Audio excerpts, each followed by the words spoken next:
was so much energy in the air. Everybody that you came in contact with, everybody was just excited just because we have football back. Students believe it adds something to the college campus culture, that it provides entertainment. It also attracts enrollment to campus. It is a holistic experience. It's not just isolating just academics or just service, but it's bringing everything together. Obviously, you bring back the athletes, marching bands and cheerleaders and dance squads and trainers and boyfriends and girlfriends and best friends and so forth to campus as well. So there's an enrollment piece to it also.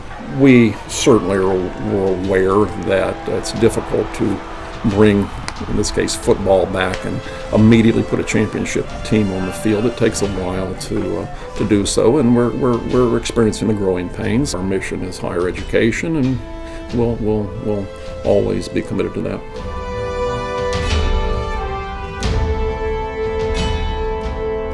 Not just at Lamar University, but at all institutions. The complaint that you do hear from students is the cost of higher education.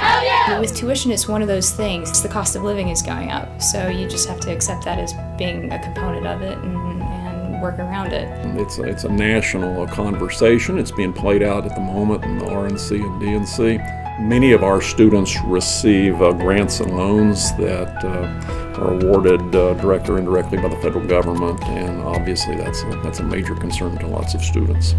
We'll know more once we have the elections in November as the direction the country takes. No issue will have a bigger impact on the future performance of our economy than education. Considering our mounting national and personal student debt crisis, how do you plan to address our concerns as president? What I'm going to do is make sure we find ways to get tuition more competitive, allow universities and colleges to compete and have people look around for ways to get a better deal. And number two, I'm going to make sure that when you come out of college, you can get a good job. My administration's tried to do our part by making sure that the student loans program puts students before banks, by increasing aid like the Pell Grants for millions of students and their families, and by allowing students to cap their monthly loan payments at 10% of their income. Get ready for President Obama's claim. I know he's going to come up at some point and talk about how he's going to make it vanish. And that's another, here, I'll give you something for free. And I'm not going to do that. People who are dedicated to getting an education isn't going to be stopped by a little bit of an increase in tuition. So that's just my personal opinion. It's one of the toughest decisions I've ever made. Rarely does a university president last 11 years. He not only has lasted, he's leaving on a high note.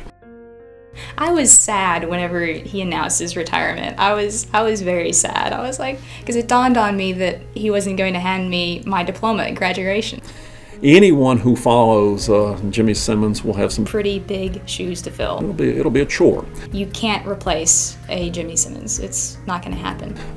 Not to mention that any new president will have a very sharp and fast learning curve, and it's much like football.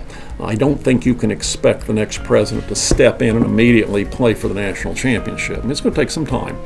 But you can have someone come in with a strong personality to be able to take it in a slightly different way. Because there's always room for improvement. There's always a different way to look at things. They can learn a lot from him, and they can learn a lot from the successes that he's had, I'm sure. But you have to be able to establish kind of your own vision for it as well. I really do feel bad for whoever it is, though.